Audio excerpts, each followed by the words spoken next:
Hello. How Hi, you audience. guys? Hey, how you? Hi, Heather. So this is my live stream. Awesome. So- I'm really excited. So Heather is my producer and sidekick. So thanks for joining me. Thanks for all your help. My pleasure, as always. So I'm doing these every 2 weeks now. Okay. And so I brought a few things to talk about this time. Cool. But I'm happy to take questions and comments from the audience as always. So if you guys have any questions or comments, put it in the chat. I will read it to you and you answer it. Okay, so Awesome. here in Nevada, the state is letting people take free DNA tests. No way. And I did this like a month ago. Okay. But it takes them a while to get the results back. But all you have to do is they make you spit in this like a test tube. And you know, it probably takes a few minutes to accumulate enough spit that they need, but it's really simple. And so I just before this show, I got my results. Oh my god. Do you want to hear them? Yes, I and do. You audience are among the first to hear them. I think I've only told 2 people so far the results. That is so cool. Okay. So, well, first let me tell you what I was expecting. I know that my mother is all the way German. Okay. And my father's side is, I thought, was a mixture of like English, Scottish, Welsh, the British Isles. And I'm sure there was going to be some other European stuff thrown in there. But I was pretty much expecting to be a lot of German and British.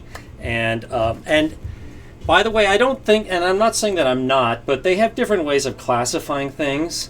But so let me just tell you the results. Okay, cool. Okay, so I am 99.8% European, and it breaks that down a little bit further. Okay. So 49.5% is Northwestern European. Okay. So I'm sure that's a lot of my mother's German roots. Oh, okay. And I am 22.2% Southeastern European. That I wasn't expecting. I always thought that probably my ancestors came from further north, because I think that I have that personality that you see from people in Northern Europe, where they, tend to save and they're very conservative at the expense of not, partying all the time like they do in Italy and Greece. Well, so for Southeastern European, what kind of countries are those? I am, they don't say. Okay. But I'm assuming that that's going to be like Croatia, Okay. Bosnia, Serbia, maybe Greece. That general area. Cool. That's kind of what I'm assuming. Now here's a big surprise. Totally caught this one. That I had no idea. 16.9% Finnish. Really? I had no idea there was even a drop of Finnish blood in me. Have you ever been there? I have. Ooh. Did you feel at home? People there are so shy. I mean, I think that I'm fairly shy, but they are super shy in Finland. And it's really difficult to get into a conversation with anyone. Everyone just kind of is just doing their job and just let me do my job. And if they're not at work, it's like, just leave me alone and let me brood. So you're like 16.9% shy then? I'm more than that. I think, I'm certainly get a lot of it from the Finnish, but Yeah. I think that the people from Northwestern Europe also tend to be on the shy side, but they're not as bad as the Finns. Okay. So, but yeah, I'm pretty shy. But things like this help me get over it, so thank you, audience. I was just terribly shy, like in high school and before. Okay, 7.8% Northeastern European. Cool. Now here is another total surprise. Absolutely no idea. And I don't know how to pronounce this. I am 3.4% Ashkenazi Jewish. Well, you did a lot better pronouncing that than I would have done. But I had to look this up. I was not familiar with this word, but Ashkenazi refers to the branch of the Jewish tree that's European. Mm-hmm. These are the ones that speak Yiddish and the ones that A lot of them, yeah, Germany, Poland, that area. So yeah, had no idea. I think that it may explain my personality a little bit. Hate to stereotype, but yeah, had absolutely no idea. Awesome. Yeah. So why do you think the state is giving this away for free? And how do I get one? Okay. I think you do a search on Healthy Nevada. Healthy Nevada. And I know I took the test at UMC, but I think they have these, places you can go on a rotating basis, and you take it. And I just walked in. I didn't need an appointment.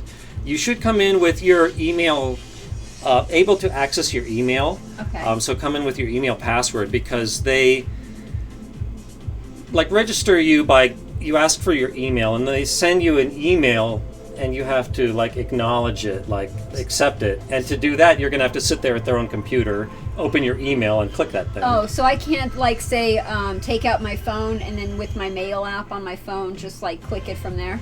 You probably could. Oh, okay, cool. Yeah, and who knows, maybe you can set this up at home beforehand. Okay. But you ask, why did they do this? Not only is it telling you your ancestry, but it's also telling you if you have any genetic pre-existing conditions. Really? And I think they think that it's a public service if people know that. Okay. And they said that they announce those results separately, and I think they ask you, if we find anything, do you want to know? And I checked yes, and I believe they say that they contact you separately. I think maybe a human being calls you to go over that, but as far as I know, they didn't find anything with me, fortunately. I gotta check that out. I want to try that. Yeah, it's totally free. Cool. And yeah, so 3.4% Ashkenazi Jewish. For whatever reason, a lot of people think I'm Jewish, so maybe. There you go. Yeah, all along they were right. They saw it. Yeah, I've been correcting people for 54 years. So to everyone who said that, I'm sorry, you were right. Okay, and here's another shocker. Huh. I am 0.2%, 1 in 500. I didn't print out the second word, but it's I may be mispronouncing it, but it's a Beringian Native American. And I had to look up the word Beringian, and evidently when there was the migration over the Bering Strait from Asia, there was a split off in Alaska, and some kind of stayed in the Alaska and Canada, northern Canada area, whereas the other branch headed down south. Okay. So I am evidently descended in part from the group that like to stay there in Alaska and Canada. So does that mean you like cold temperatures? Yes, I love cold temperatures. When everyone else is complaining it's freezing in here, I am perfectly happy. So does that mean when you're hiking on a mountain and there's snow everywhere, you're just like, this is my place? No, I am totally comfortable? Yeah, I mean, I'm often hot because I wear too much clothing. So yeah, I am almost never cold. That's cool. I think that I would do well to live in Fairbanks, Alaska, or something like that. Yeah, I could totally see that. Cool. What do you know? Do you know anything about your background? As far as that goes? Yeah. Let's see here. Not off the top of my head. I'm adopted. So I have some information, but I don't have very much information, and I need to go look at the information to remember, but I'll get back to you on that. Okay. I'm going to go take that. I'm going to take that test, and I'm going to come back, and then I'll give you the results to that. Yeah, maybe someone in the audience can look this up, but I'm pretty sure you go to do a search on Healthy Nevada, maybe Healthy Nevada DNA test, and I think the company that does it is called Helix. So that information should get you there. I know for a fact, though, that I come from a polka dot race. I am polka dotted. Do you say polka dotted or polka dotted? Polka dotted. I think the correct thing is polka dotted. Well, technically the correct thing is to say eggs and legs, but I can't do that. I say eggs and legs, and I guess that's not right, but... Eggs and legs. Right, because is that correct? No, it's like I say it with an A, and I'm Mhm. supposed to say it with an E. So I know I have like a little bit of a Mm-hmm. eggs, but it's not eggs. It's eggs, but that's really hard to say. It's eggs. Okay, anyway. So Eggs. eggs. So let's see what you guys are saying in the chat. What we have here. Sheldon Cooper. Sheldon Cooper's with us today. Hey. Hi, Sheldon. I'm a huge Big Bang Theory fan. Me too. Did you see the finale? Yes. Don't tell anyone. Don't spoil it. But what'd you think? Did you like it? Did you not like it? I liked it. Okay, good. I won't say I loved it, but I liked it. It Okay. was a good way to bring closure to a major storyline Cool. from the whole series, and also it kind of goes hand in hand with the episode of Young Sheldon that came right Oh, okay. after that, Uh-huh. because they reference, shall we say, the plot of that last episode of The Big Bang Theory. That's cool. So it's really clever how they tied them together. That's really and Young cool. Sheldon by itself is a great show. I think it's even better than The Big Bang Theory. Cool. So basically, all in all, we'll say that the finale of The Big Bang Theory was better than the finale of Game of Thrones. Didn't see that. Can't comment. I don't like finale shows. Mm-hmm. Did you see the Breaking Bad one? Yeah, that was good. That was good. That was good. Yes, Yeah. they did that right. What's your opinion of The Last Sopranos? I really liked the first few seasons, and then it sort of lost itself. And then Yeah. at the very end, I'm like, what? I hated it. Yeah, I don't Yeah. blame you. Yeah, just like the screen went blank. Yeah, and you're like, Just what out of the- nowhere. Yeah, and it's like you didn't. Yeah, and everybody the next day was arguing Mhm. about why. And some people interpreted it that Tony got whacked, and other people,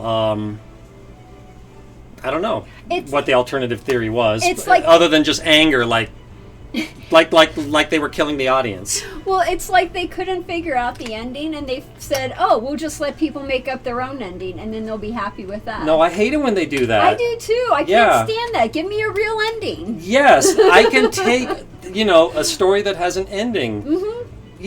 Exactly. Just give me an ending. Yes. Did you ever read or see A Clockwork Orange? Yeah, I love that. Yes, but Uh-huh. in the original book, they had 21 chapters, and when they sold it to us Americans, they took out the 21st chapter. Are you Yeah, and the serious? movie is based on the American version without the 21st chapter. I did not know But that. do you want to know what happens to Alex Oh, I in the don't. book? Should we? Spoiler alert. You've been warned. Okay, what happened? Okay. Close your ears for a minute if you don't want If to you know. don't want to hear, yeah. Okay, so he kind of matures and Really? I think he gets married and he kind of just outgrows the violence and just becomes like a regular person. I would not have expected that. Yeah. Wow. Okay, I could sort of see why they took And that I think out. it's kind of realistic. Because It's realistic, but it's not interesting. yeah. You And know? maybe that's why Kubrick didn't want that 21st chapter because it wasn't It was scarier. Yeah. Thinking that this person was out there. yeah. Okay. Yeah, but it is true. Like the very last words in the movie were, "I'm cured," and that leads to a debate. Like, what was he cured of? But he was Exactly. basically, in my interpretation, he was cured of the cure. But I don't want to go down that rabbit hole too much. Welcome to Any Wonderland. comments about my DNA? Anything about that? Let's see here. Chuck says hi. Hi, Chuck. Hi, Chuck. Let's see. Sheldon says that he rented that movie online. Someone asked about Bitcoin. Yes, Dan asks, any thoughts on Bitcoin? It's funny you ask, because I had a friend and he wanted to make a big wager on the NBA Finals, and he bet on Toronto, and that paid almost 3-1, and he won. And I bet for him like $3,200. So I owed him like $10,000 from this bet, and I booked it online through a sports book. And it can be a little bit of a trouble extracting money out of an internet casino or sports book, but it's real easy with Bitcoin. So we made a deal, and I said, okay, I'm going to take it out with Bitcoin, and what they give me, I will give you. You are going to be the one to suffer any volatility with the Bitcoin while it's in my hands. And he agreed. So 9 days ago, the internet casino would let me take out 5,000. That's the maximum for regular players. So I asked for 5,000 in Bitcoin. And then I'm talking with my friends trying to sell it. And there's all this negotiation, and like I was like dealing with like a confederation of different people, and we just couldn't like agree on like a price. Mm-hmm. And after, so 8 days later, and this is last night, my friend just says, I'm impatient, just send me the Bitcoin, I will open an account. And per our deal, by the time I sent him the, I think, 0.52 Bitcoin that I got for $5,000, it had risen in value to almost 7,000. Oh, wow. So in 8 days, it went up 39%. Wow. Isn't that ridiculous? Yeah. But I mean, the guy who made this bet is pleased as punch. But it just goes to show you how crazy Bitcoin is. But it's not real money until you can actually get money from it, right? You know, I think that it is the most worthless investment in human history. I mean, you may recall from your history, in Amsterdam there was this huge tulip, what's the word for it? Like where the value of something just runs up like crazy. Inflation? Yeah, kind of like that. Okay. Where the value of tulips just went through the roof. Mm-hmm. And then it, of course, as always, it just all came crashing down. But tulips are like a common thing. It's not like there's a shortage of them. But with Bitcoin, I mean, but with there, at least you have a flower. Bitcoin is based on absolutely nothing tangible. And some people say, no, it's based on electricity. But the Bitcoin itself was made out of already wasted electricity. It doesn't like allow you to any future electricity. So it's literally based on nothing. I tend to think that while there is a need for a digital currency that, shall we say, everyone uses and is easy to use, I think it should be based on something like the U.S. dollar or some kind of a like if Facebook does one, maybe it can be based on like shares in Facebook. Technically, the U.S. dollar doesn't have any value to it either. That's a good point. And to that, I would say that it's backed by the whole faith of the U.S. government. And it's just the faith of the government. There's not anything really backing But people have faith in the government because people respect the laws and they generally do what they're asked to do. But when the federal bank is printing more money, you know, I mean, it's just, you're just creating more monopoly money, basically. Okay, but as long as people have faith in that monopoly money, then it's worth something. And yes, you could say the same thing about Bitcoin, as people have faith in it. But at least with a dollar, it says, like, this is a United States dollar. It has signatures from the Federal Reserve and the Treasury, and the government makes it. So I view it as something that is backed by the whole government. And even though we're not on the gold standard anymore, the government, the Department of the Treasury, and what's the other one? The Bank of the Banks, the Federal Reserve, they spent a great deal of energy into tweaking around interest rates and stuff because they're very concerned about the value of this dollar. So it's not just something flimsical. It is something that is intrinsically tied to the whole government. But when you're looking at money in general, money as a whole, and I'm talking about, you know, let's say the dollar, let's say money on PayPal, let's say Bitcoin, let's say going to a casino and buying chips, like these chips, you know, money is what we give value to it. Yeah. You know, so if I walk into a casino and if I have monopoly money that is literally monopoly money, it says monopoly money, and I give it to the dealer and the dealer's not paying attention and they give me $100 chip and drop it. I walk away and I can go to the cage and get money, $100 for that monopoly money. So technically that would be currency. It's not real currency, but because I was able to get value for it, that's technically currency. Yeah, I agree with you. But the reason I'm don't. Oh, we're totally we are about the details and everything. Yeah. But so yes, you could say that Bitcoin is worth something because people think it's worth something, and yes, you can, buy and sell it pretty easily. I still think that it's kind of like a house of cards, and I mean, we saw the value fall from $20,000 to around $5,000 really quickly, and to me, this kind of volatility speaks of an investment that's not stable at all, that doesn't have anything behind it. And that's exactly the case here. And you said yourself it was hard to get that money for that amount, right? For the Bitcoin. Okay, well that was a problem of my own making. Oh, okay. I mean, you see places here in Vegas that they have a marquee and they say we buy and sell Bitcoin. Oh, okay. So it's not that hard to get cash for it, and I personally know a person who has a side business buying and selling, but in my case there was just a lot of haggling about the value, and it was partially my fault. Like by the time I responded to an offer, the Bitcoin value had already, like in an hour, risen 2%. So you have to be on top of it. Yeah. Wow. But I kept saying, just let's just agree verbally on a transaction and pay me later. But even we couldn't do that. But I don't want to go down that story. Okay, so let's see what else you guys are saying. Any comments about that before we go on to the next one? Let's see here. Someone just said it dropped 4,000 in the last 24 hours. Oh, really? What's it at right now? Wow. Yeah, because that's Bitcoin for you. Yeah, I know it's really I may volatile. have transferred it to this guy. Well, yeah.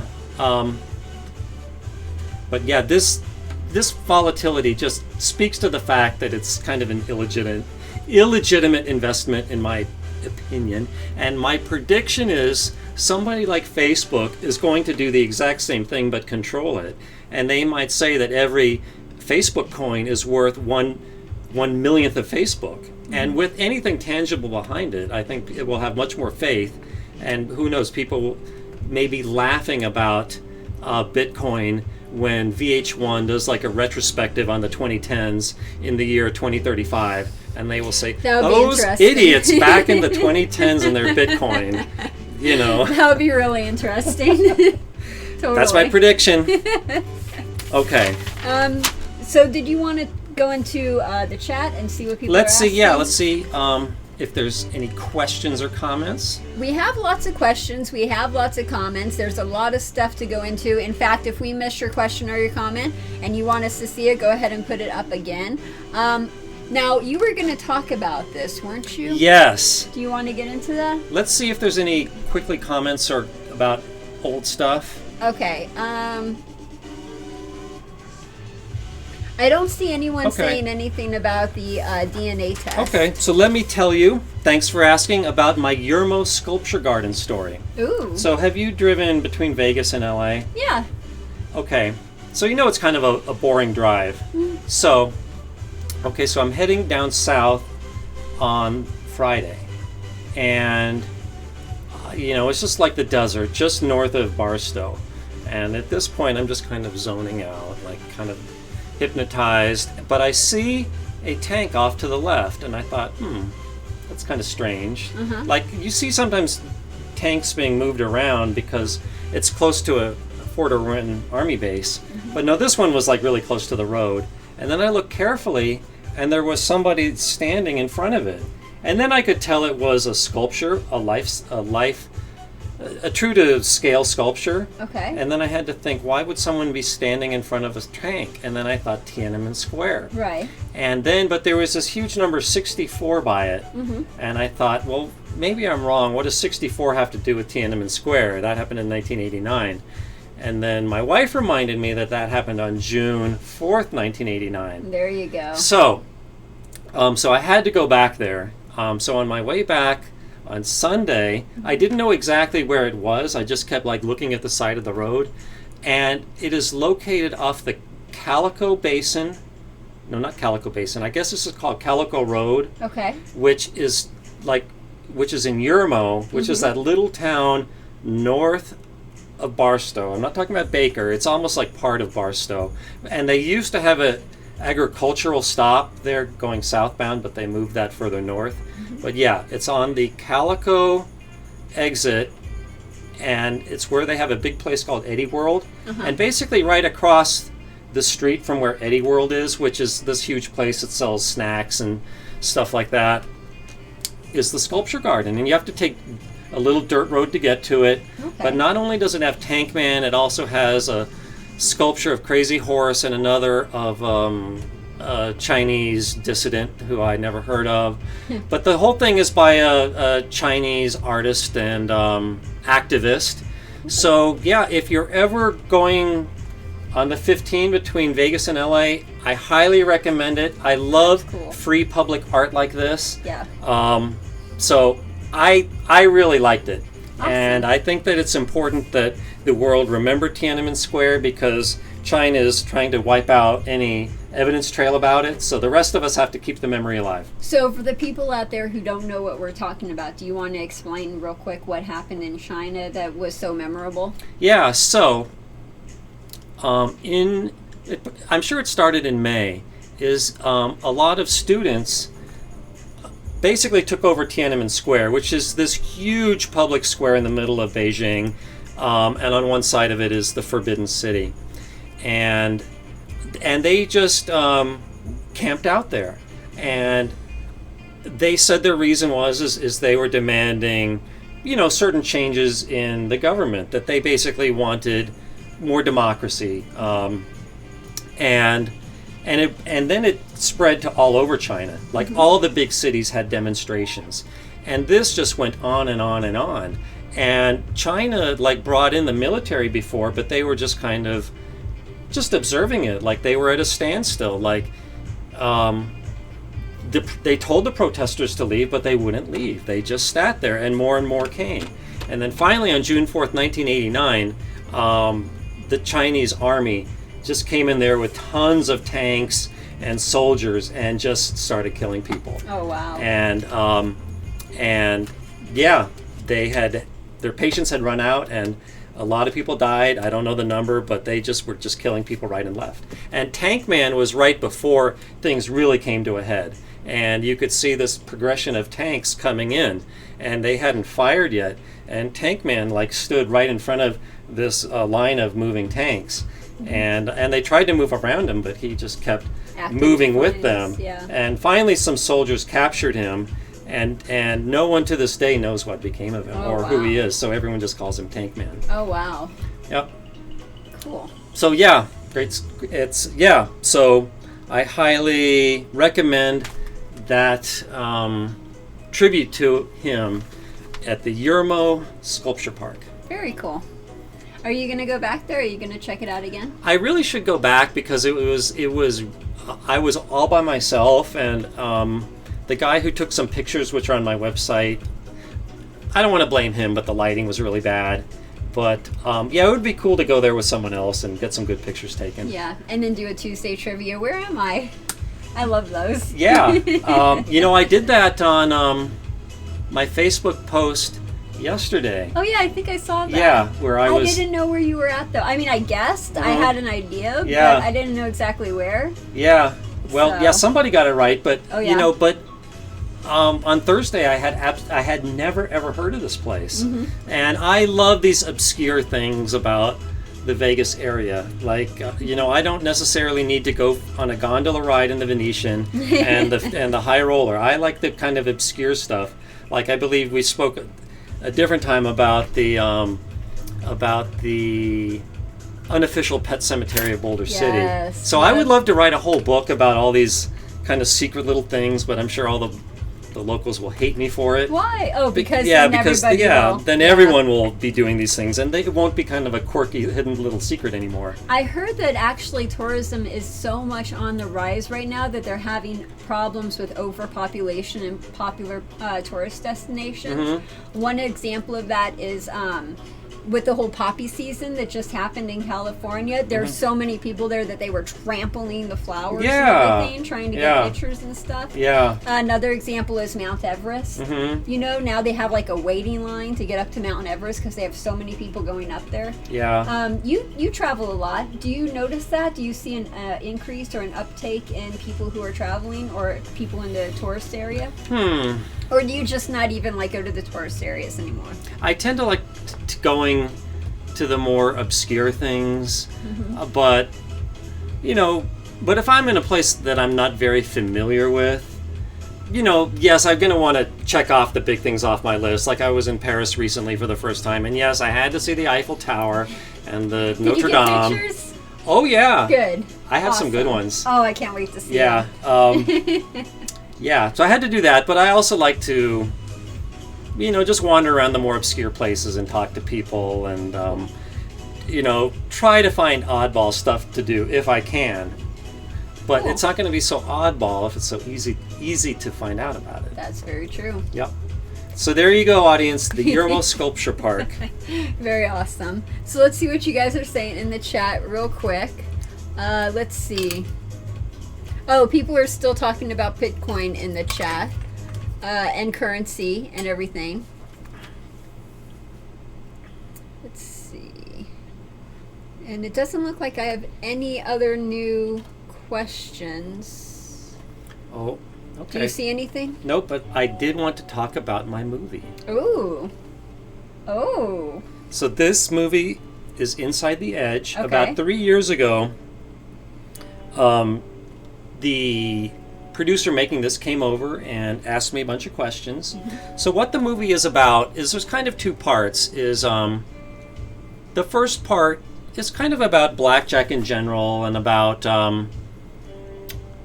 and it follows a guy who goes by the initials KC, and he's kind of lamenting, like, I've been thrown out of every place in Vegas. Everyone knows my face. I can't play here anymore. So I think I'm going to go out on a road trip and play all over the country except Las Vegas. So he gets an RV, and like I just said, he just travels around going to casinos all over the place, and he plays blackjack, card counting very aggressively. And there is somebody with a hidden camera that's recording all this. And he has a lot of confrontations that are everywhere, from the polite ones saying, you know, I'm sorry, sir, you're too good for us. You're welcome to play any other game, just not blackjack, to having his chips seized and people calling the police on him. So it's very dramatic, and it's all true. There is no acting. It's all captured with hidden cameras.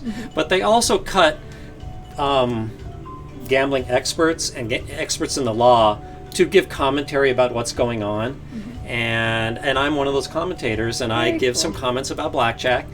But there's a really good cast of other experts. It's got James Grosjean and Stanford Wong and Bob Nersessian and a lot Richard Munchkin, a lot of really big, respectable names in the blackjack world.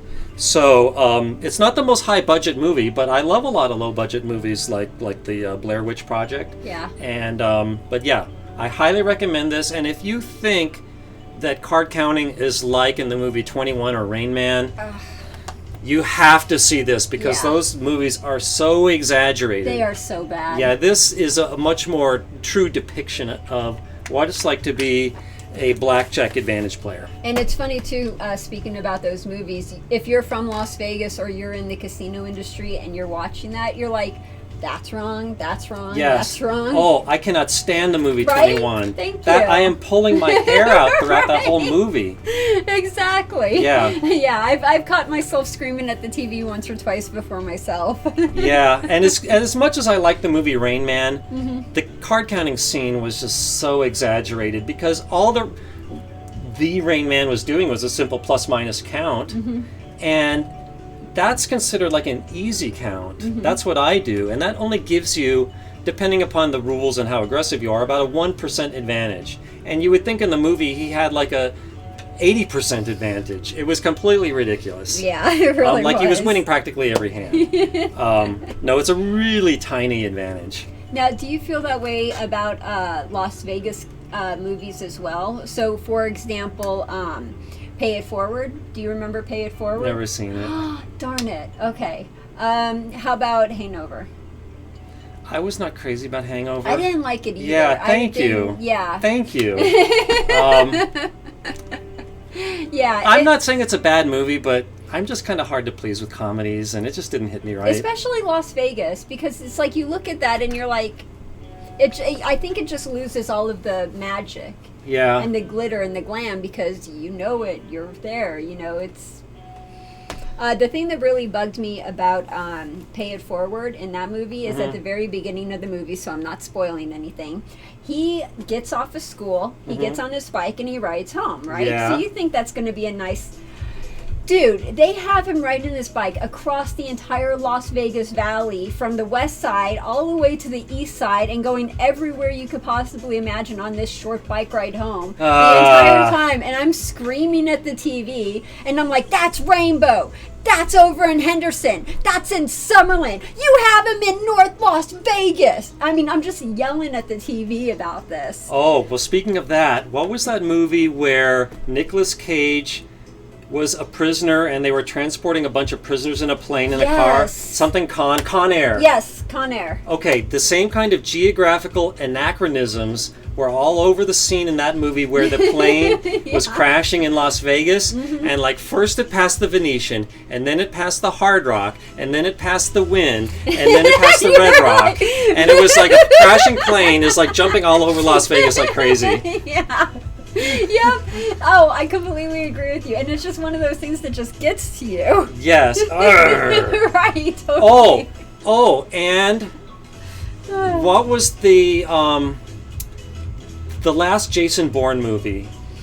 Okay. Oh, I forgot the title of it. But it was like number 3, right? It was number 4. 4. Because there were 3 books, and then they ran out of the books, so they made a whole new one. Oh. And there was a major part of the movie that took place in Las Vegas, and there was a big car chase on the Strip, and that had the same kind of issues where, like, you had the Bellagio on one side and the MGM Grand on the other side of the street, like right across from each other. No. Yeah. And tons of stuff like that. And by the way, I wanted to be an extra in that movie, but... that would be a lot of fun, wouldn't it? Yeah. You should be an extra in like a gambling movie and be one of the players. Oh, I would be happy to. I was an extra in the TV show Homicide. Oh, that's really cool. Yeah, and I have a clip of my scene on my YouTube channel. Oh, that's cool. I was only had like... there was like 2 seconds where I was like right behind the star, and then other times where I was just kind of way in the background. Did you wave high? I would have been like, I would have ruined the scene. No, I was really nervous and I wanted to do it properly. But yeah, I played a pathologist in the medical examiner's lab. And wow. That was a cool experience. That sounds pretty cool. Yeah. So, but speaking of acting, I now have an IMDb page. It not only mentions my appearance in this movie, but Ka-Ching Toki Nation, a similar movie about slot machines in Australia. Why'd you do that? They just found me somehow, and much like with this movie, they just... No, I mean the IMDb. Did you do it? Did they do it? Thanks for asking. Okay, so when I finally hear the movie came out recently, I went to the IMDb page, and it lists all these other experts that gave commentary in the movie, some of them fewer times than me, and they were listed and not me. So I asked the producer, I'm not sure if I should say director or producer, but I asked him, how do I get listed as being in this movie so I can have an IMDb page? And he just said, let me take care of it for you. And a few hours later, I had an IMDb page. Wow. So thank you so much. That's cool. And then I added to it my appearance in Ka-Ching Toki Nation. That is so I am cool. like psyched to have an IMDb page. So are you going to post that on social media, like a link to that so people can go and look? I'm pretty sure I already did. Oh, good. In fact, no. Now that I think about it, on my Facebook page, I took a screen capture of my IMDb page, and I said, like, who's the big movie star now? That is so awesome. I love that. Thanks. No problem. We need to get you into more movies. I'm surprised you're not in more movies. I'm available, guys.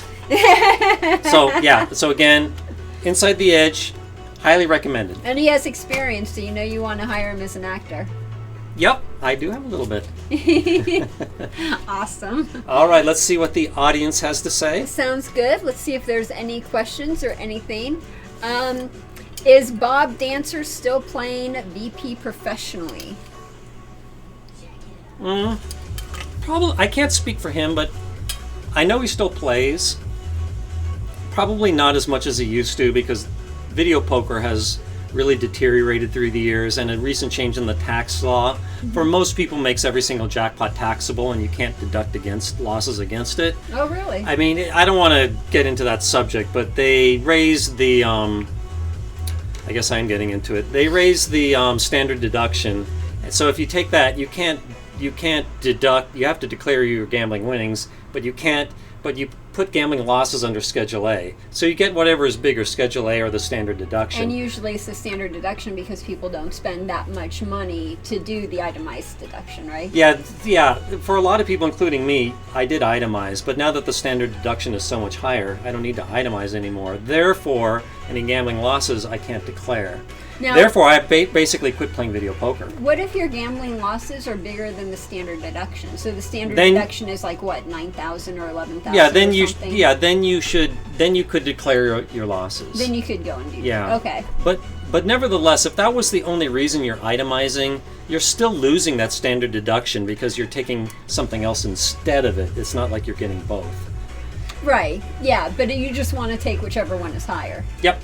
So if you're a high roller, you would definitely add all of your gambling losses. Yeah.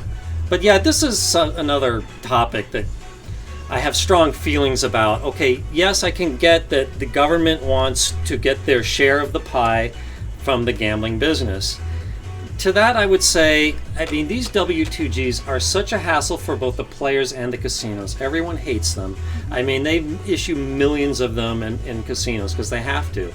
How about if the government just says, okay, you give us this little percentage of whatever your profits are that'll come out to the same amount that we get from taxation of jackpots, and that way it's all just done conveniently behind the scenes. The player doesn't need to be bothered with it.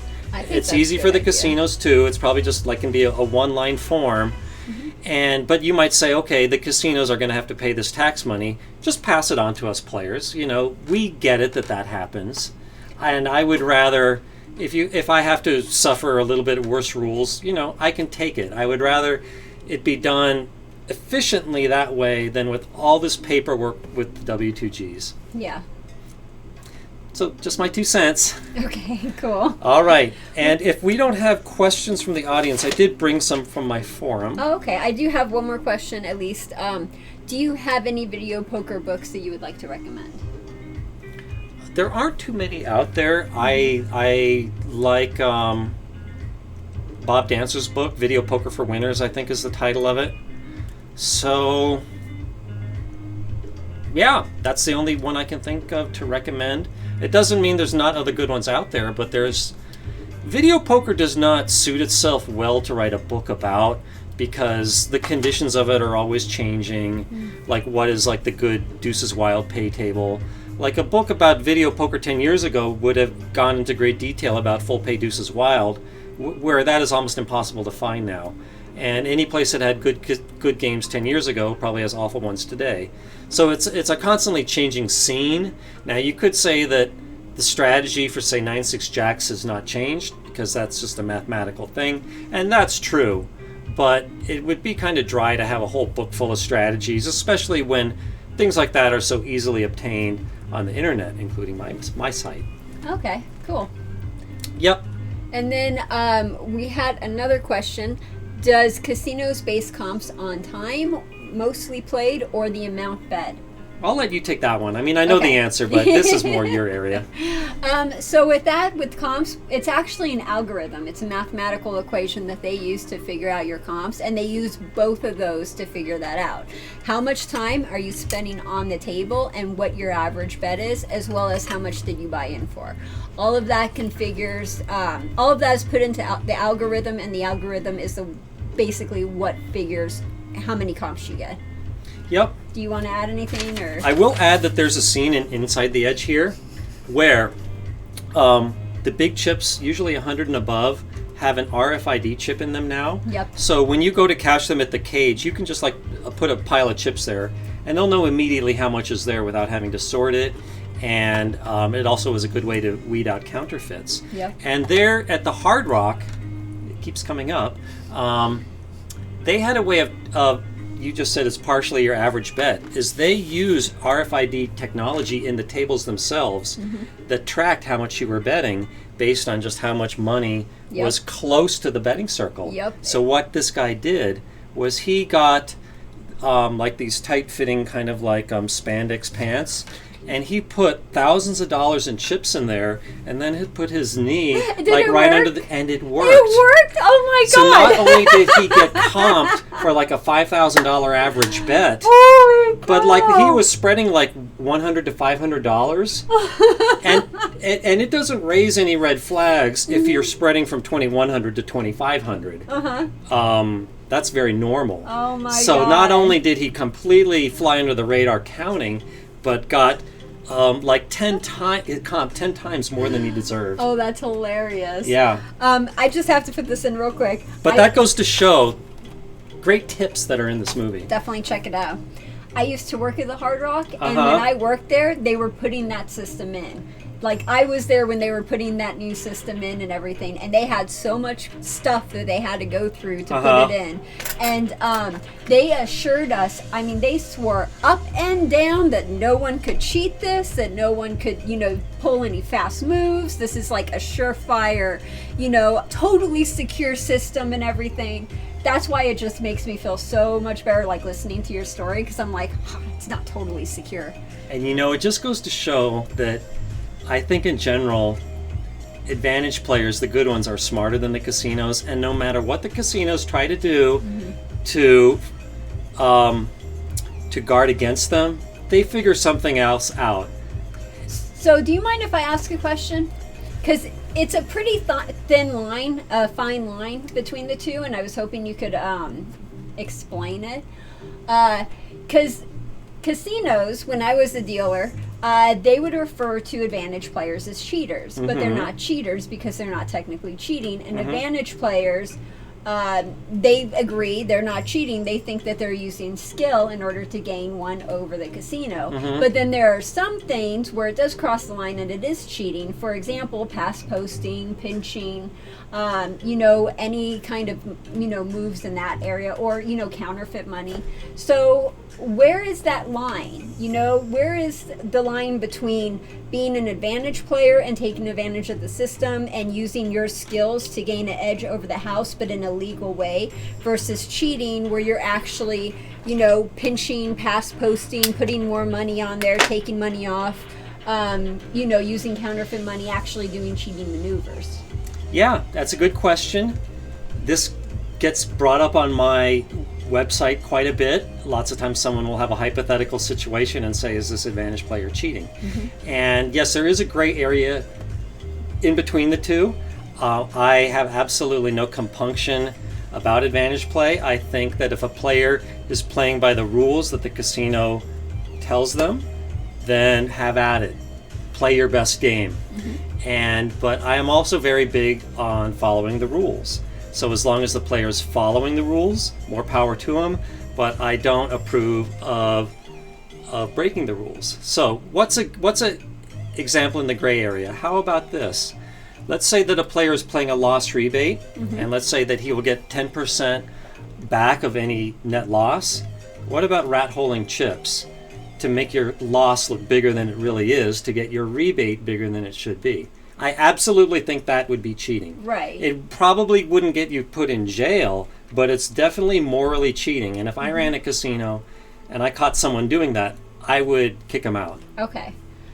So what would be a good example along those same lines where it's a promotion and it's not cheating, it's advantage play, and why are the two different? I love taking advantage of weak promotions. And as long as the casino says, here are the rules of our promotion, as long as you follow them, more power to you. And casinos throw out there a lot of ill-conceived promotions. Yeah, sometimes they don't even realize that it's bad for them. Like they don't realize they're losing money on it. Yeah. Oh, but another common one that's that's in the gray area is if the dealer makes an error in your favor, do you speak up? What do you do? I never like grab the chips like most players would do. I will just like kind of make eye contact with the dealer, like check that. Mm-hmm. And I think we talked about this last time because I want to give the dealer an opportunity to correct it before going on to the next player, because I think if she goes on to the next player and then has to go back and what do you call it where you reverse the cards out, it's going to be like a big production and the supervisor's going to have to watch and everything. But you're honest. Yeah, so but I'm never like, you made a mistake. No, I want them to see it. So you don't say anything. Yeah. But you're honest and you see if they do anything, and if they don't do anything, then you take the money. But they always do something. I think that I play in a very robotic kind of manner, and I think that if the dealers just see me break from that just for a second, they think something is amiss here. And then they just look at the table and they say, oh no, you should have lost, not pushed. That's kind of like telling them, because you're using your body language and your facial expressions. Yeah, but I do that so that it doesn't have to become a big promotion where the floorman has to come in. And I know before you said that in any mistake, the dealer is supposed to report it.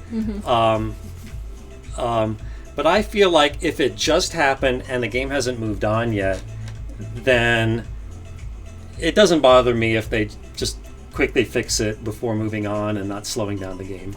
Yeah, it's good not to slow down the game, but the reason why they do that is because, one, they realize people are human, they're going to make mistakes, and two, they want the foreman there to verify that everything is being acted accordingly to keep the integrity and honesty of the game. You know, if people are going around, if dealers are going around fixing their own mistakes, well, they could be cheating, they could be, and then you don't have that integrity and honesty of the game, which is what the casino relies so heavily on. Yeah, good point. And I know we talked about it last time. Yeah. Okay, let's see if we got another question. Okay, sounds good. So Silver Hunter says, what's the house edge on 7-5 jacks or better? I think that it's I believe that every time you lower either the flush or the full house by 1, it lowers the house advantage by 0.5%. So you lowered the full house from 9 to 7, so that's 2, and you lowered the flush from 6 to 5, so that's 1. So you lowered it by 3 steps. So as just a rough rule of thumb, that lowers it by 1.5%. So it's going to be around 98%. And I welcome anyone in the audience to verify that. But that's my off the top of my head answer. Nice. So if there's nothing else, shall we go to some of my questions from my forum? We do have one more question, but after that it's the last question, and then we'll go to your questions. Okay. This is actually a pretty good question. What is your opinion regarding the pending merger of Caesars and El Dorado? I always oppose these mergers, but just on the fact that I am big on competition, and but I don't have any particular comments on the details of that. Do you? Okay. Yeah, I'm not a very good person to ask these like gaming business questions to. All right, let's see what we got here. Gielmir, if I'm pronouncing it right. Oh, well, he just asked about Inside the Edge, so we already covered that. Oh, cool. Okay. And this guy asks about other things to do in Vegas, and I already talked about the Yermo Sculpture Garden, so I kind of feel I've covered that. And 7 Magic Mountains, that's pretty fun too. Yes, and cool. the unofficial pet cemetery of Boulder City. Sometime we should. Well, we already did a whole show about stuff to do in Vegas besides gambling. Did you do the haunted house on Charleston? No, I like these haunted houses, but I don't know anyone else who likes them. Do you? I like them. Well, Yeah. okay, this Halloween, let's do some. Okay, sounds good. good. Great. Yes. Okay, you can always count on iCarumba to ask questions. What's it like raising kids in Las Vegas? Do you find that they are curious about the goings-ons in the casinos, or is it just old hat to them? And Heather here was born and lived in Las Vegas her whole life. Yep. And I bet I know what you're going to say, but when you were little, did you think, oh, I can't wait till I'm 21 and gamble? No. Okay, so I was mad because you had to be 21 to do anything here in Las Vegas, and I couldn't even walk through the casino without someone kicking me out, and I was so mad because I wanted to do stuff. It was boring. It stunk growing up in Las Vegas because you can't do anything. You have to be 21 to do anything. So that was the only reason why I got my fake ID. So I could walk around and do... I didn't even want to gamble. I didn't even want to drink. I was a good, child and everything. I just wanted to walk around the casino without being kicked out. But the best thing about that was I was born and raised... I was a teenager here in Las Vegas in the 90s, and the 90s was the only time in Las Vegas they try to be child-friendly. So I actually got to, have fun at the MGM, theme park with their roller coasters and their rides, and, it was when Circus Circus, made the Adventure Dome and everything. So at least we got some stuff. And then as soon as near the end of high school, Las Vegas was like, oh, we're done with this children's stuff. Let's get rid of all of it. And it all went away, so. Well, you hit it. You had good timing. How old were you with the Mirage Volcano? Oh God, that was the late 80s. So I was 8, 9, 10, something like that. Did you like it? Yeah, we went over there when it first opened. We went over there, and it was really exciting to watch it. The volcano was very interesting. It was all very new and exciting because there was no themed casinos in the area at that time. Same thing with the Stratosphere. I was in 7th grade, 8th grade when the Stratosphere opened, and it was one summer. Our electricity went completely out, so we had no electricity. So, we're like, oh, let's just go to the Stratosphere and check that out. So we go down there, and mind you, I'm in 8th grade. My sister is 6 years younger than me, so she's really young. And we thought it was a good idea to go on the top of the Stratosphere and do the big shots. So we did the big shot, and it scared the living daylights out of me. Is that the one where it's like you're dropping down? No, that's the big needle at the top, and you go up and down and everything. I'm sitting here, I think I broke my sister's hand. Let's just say that was the last time I did any of those rides up there. But but we were here when the roller coasters were here, the one at the Sahara, the one at the New York. Okay, so it sounded like it was a good time to be here. I went on a rant. Well, I wouldn't call that a rant. I would call it more of a story. I totally went on a rant. Yeah. No, but speaking of the Mirage Volcano, when my younger daughter was maybe 4, we took her to see it, and she freaked out. Really? She was screaming her head off. Oh. To her, this was the end of the world. Get me away from here. She must not like the pirate show at Treasure Island then, right? I don't know if she ever saw that. I think they got rid of that. But the first show, because they had multiple shows. They had they had the first show, which was really interesting and good, but then they had the dancing. They had the sirens. I like the original one better. Yeah, the original one was way better. Yeah. But I think they got rid of both of them by the time, probably before she was born.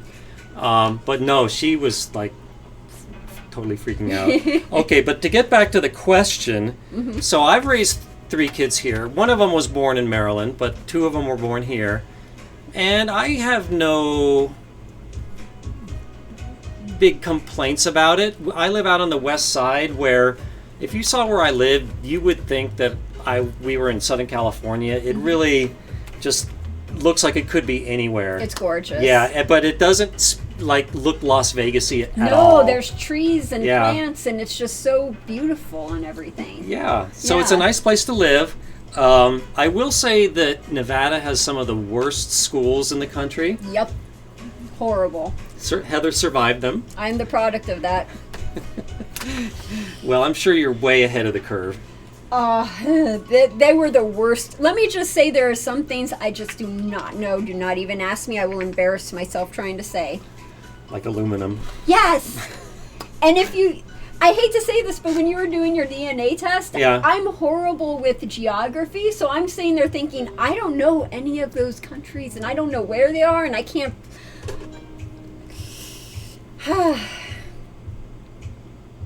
School district is horrible here. Yes, everyone is in agreement about that.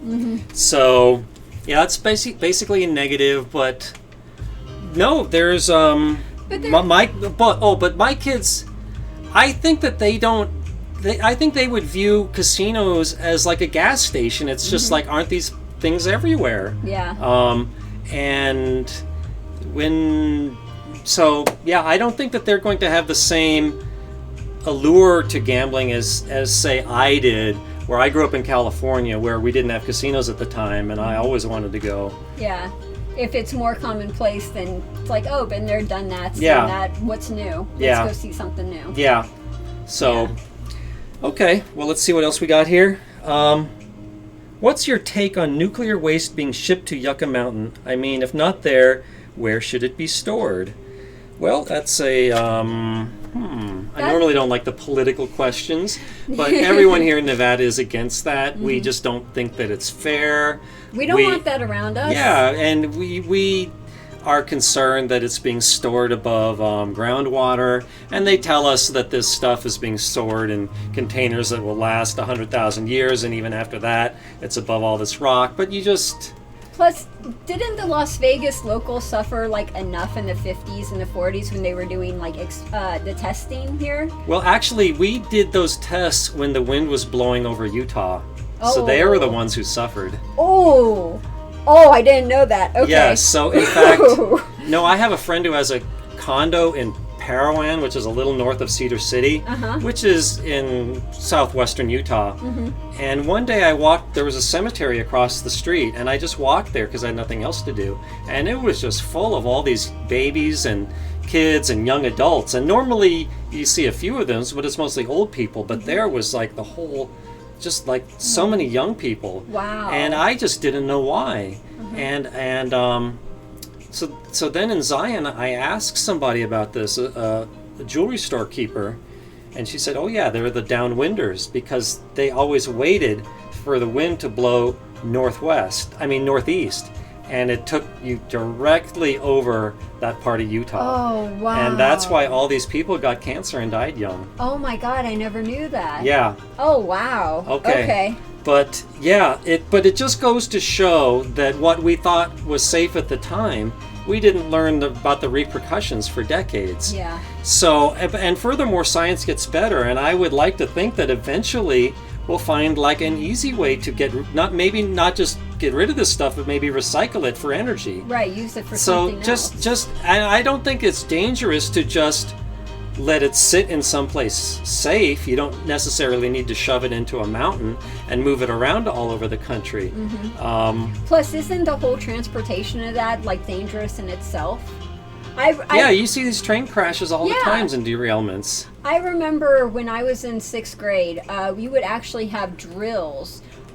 They were like transporting stuff through Las Vegas, and it was toxic stuff. I don't remember exactly what it was, but we had these drills where if anything happened, if there was a car accident, if any of this stuff like fell off of the trucks and there was gas or fumes, we had a certain drill we had to follow. We had to take this tape, we had to put the tape over the windows, the doors, turn off the air conditioning, make sure we don't breathe very much, like it was like an actual drill. I don't know if you guys do that kind of a drill out there. Have you ever done a drill like that when you were a kid? Like, what kind of drills would you do? Was there, nuclear waste is being put in your... Oh, we had the nuclear war drills. You had the nuclear... So what was those like? They would...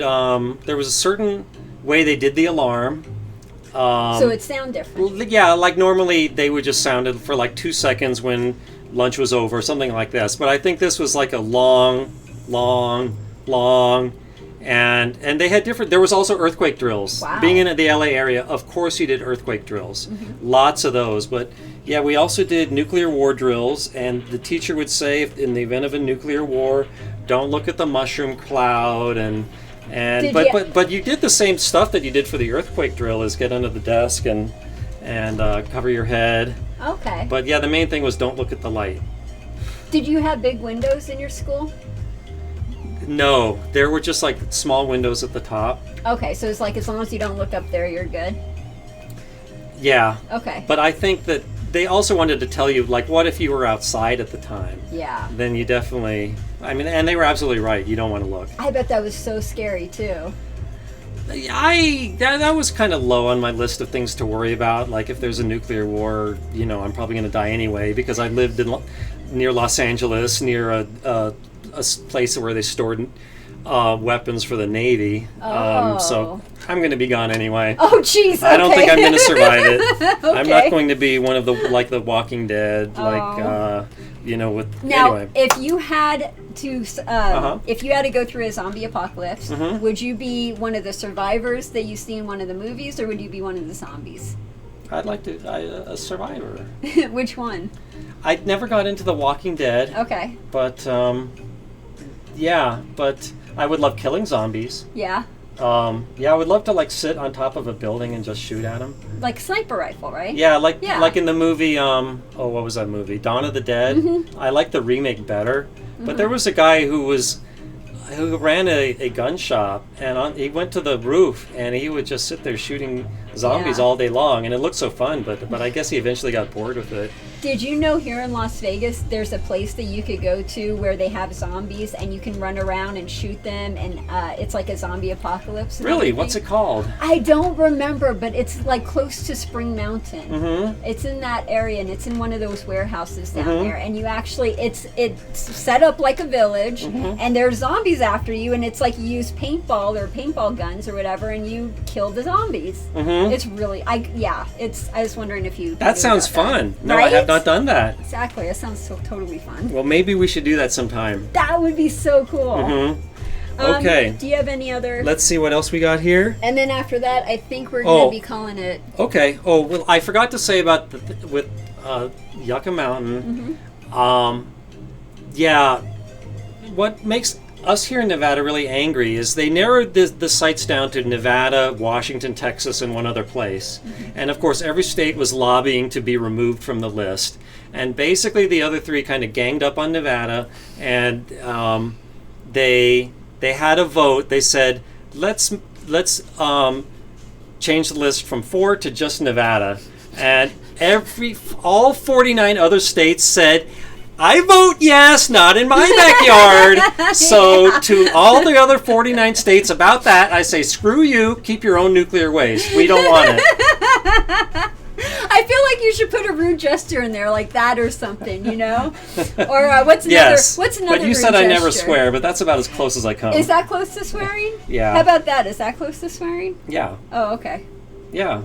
At least I didn't that's do my the burn. opinion. Okay. Okay, let's go on to something else. Okay, here's a one I don't get asked very often. The genie from Aladdin agrees to grant you one wish. Oh, this is a good Usual one. restrictions apply, which means you can't wish for more wishes. What will it be? What is it? Did you see the movie Limitless? Uh-huh. I would wish for that kind of power to retain everything that I've ever learned and be able to just remember everything and be super smart, like in that movie. Would you like this guy could glean things? I mean, when he took this pill, suddenly he could just put together little things that happened to him through his whole life and be able to know which stocks were going to skyrocket. And a major part of that movie was his stock picks were just incredible, with having absolutely with just recreational knowledge of these companies. But it stars Bradley Cooper, great movie, but he borrows money from organized crime to as his bankroll to get it going. And I don't know, there's a lot of different plots going on at the same time, but it's a great movie. But that's what I would wish for, is this superhuman intelligence. And you? Well, wait, would you wish for a long life too? Nah. Would a long life be included? Well, I mean, you have all that power and everything. Wouldn't you want time to use it? Okay, but he said one wish. I think that asking for to have a 1,000 IQ and living 1,000 years is 2 wishes. So okay, fair enough. No, I think I, fair enough. am at peace with that. I'm eventually going to die, and so. I would want, my wish would be, I want Wolverine's superpower.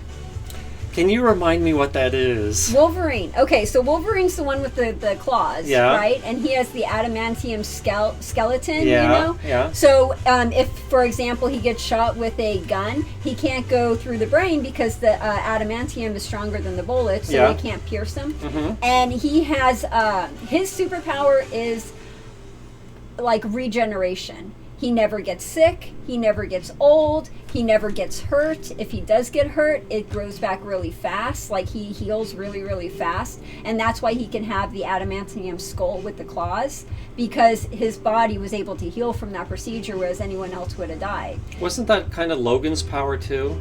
That is Logan. Logan is Wolverine. Shows you what I know. Yeah, so basically, yeah, I would want his superpower. With the adamantium skull, I want the claws. I totally want the claws. So I would want all of that. I would want the healing and the claws. Good choice. Yeah. Yeah. That'd be my wish.